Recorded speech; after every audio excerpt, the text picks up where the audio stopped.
when I met Kenny, and we dated for 6 months before we got engaged. I just gone through a breakup the year prior to meeting him. It's easy to talk about, the best is yet to come when you're not going through anything, or dreaming big about the future. But when you're going through a breakup and you're going through that pain and that hurt, I made a decision and I said, I've learned all of these lessons. This is the time that I will apply it to my life, because this is really important now.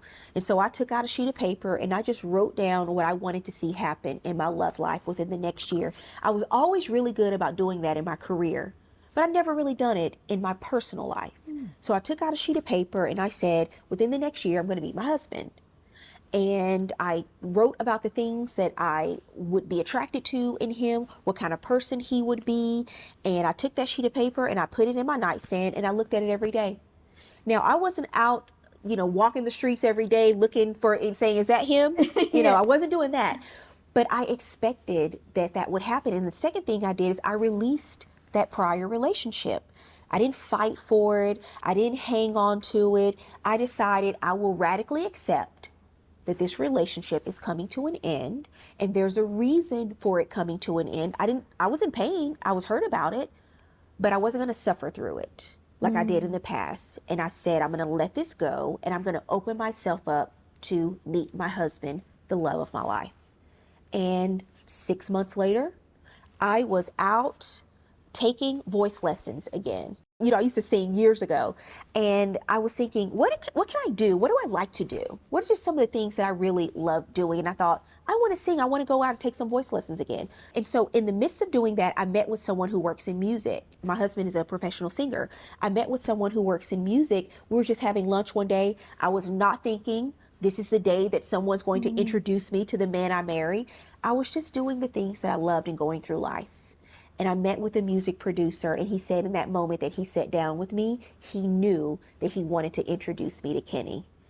And when he talks about the story, he said he went home to his wife that day and he said to her, I met someone who I want to introduce to Kenny, but I'm a little hesitant because I don't know her that well, just in a professional setting. But he was really good friends with Kenny, had known him for 15 years. And she said, well, what do you think? What do you feel? And he said, I think they're perfect for each other and they should meet. And so he orchestrated us meeting. And so 6 months after I wrote that note that I was going to meet my husband, I went and had lunch with the man that I would marry a year later. I love that story so much. What do you think writing that down actually does? I became honest with myself about what I really wanted. And I also had a very honest conversation with God in that moment about what I really wanted. And writing it down for me made it more real for me. And it was really important for me to have the courage to be able to do that, because I think for so long I was fearful that I would get my hopes up about love again and I would be disappointed yet again. And I realized something really important at that time in my life. I could not be a cynic about love and attract it into my life at the same time. So I had to let go a lot of the things in the past that I'd gone through to be able to open myself up to love like I wanted to. Yeah, because that's so powerful, because, just as a regular person who may have gone through some, bad breakups, you do get cynical. But for you, who has had the extreme and seen the horrors that really, a bad relationship can lead to, the fact that you're not cynical and that you're not sitting there with your husband with your little notepad, waiting, I'm watching, just drop the ball once, I've got my eye on you, right? Yeah. Because you're so worried that your relationship could turn into something bad.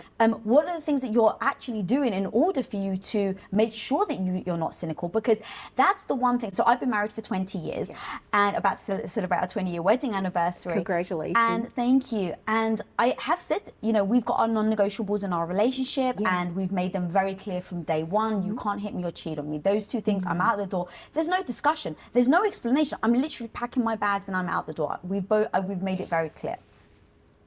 But then thinking about, if he did But I can't control him. Like, I like to think I've got a stable marriage and I do everything, but there's no being able to control someone else. And I think about, if he cheated on me, I've had 20 years of faith and believing him and his word and all the flags, and I don't see any red flags.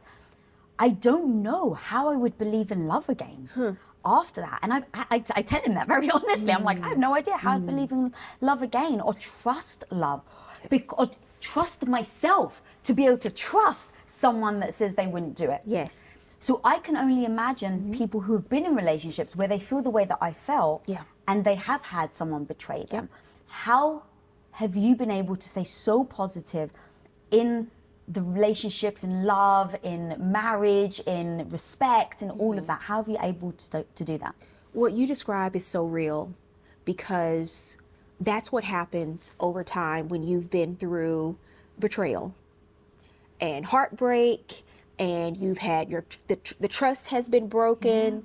And I go through all these stories in the book because I had all of these dating experiences. But at some point, it's a journey. I don't think you can just wake up one day and say, you know what, I had all these experiences, but today I'm going to be healed and whole and walk out and attract the love of my dreams. It is a journey. It is a process. It is a daily process when you've been broken by someone who promised to love you forever. And at some point, though, it is a decision that you will not live your life based on fear. Because what it really is a fear of getting hurt again, and a fear of being heartbroken again. And I went through that. And I really had to ask myself, who do I want my husband to meet? Do I want him to meet a faith that's been battered and bruised and broken in the past?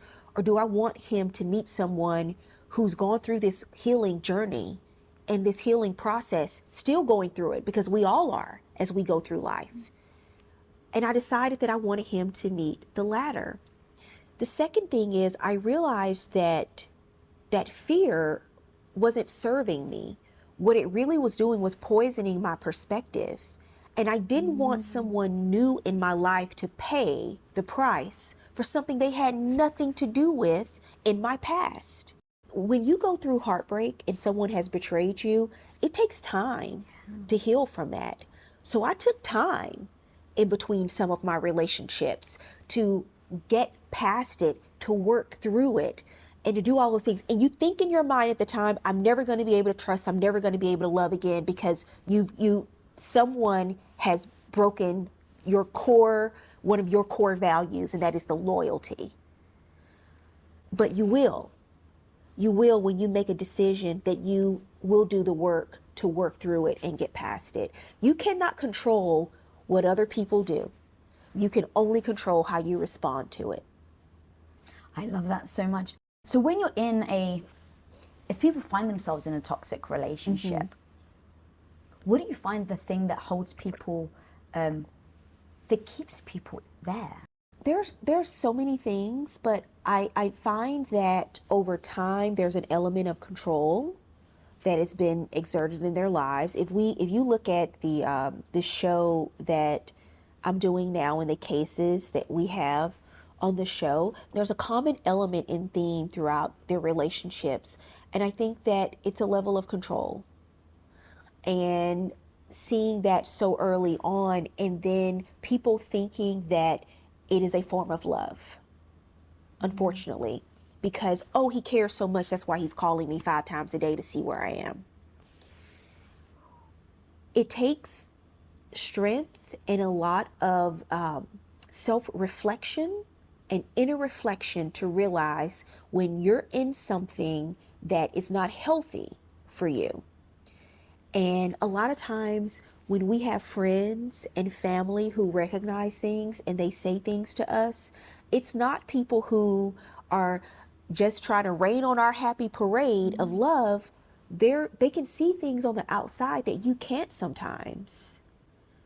And so, taking a step back and listening and observing, and then asking yourself, what do you really want the relationship to look like in your life? It's really important to have some element of independence, even when you're in a relationship, because you never want to feel like you're staying because you have to. Yeah. not because you want to. Yeah.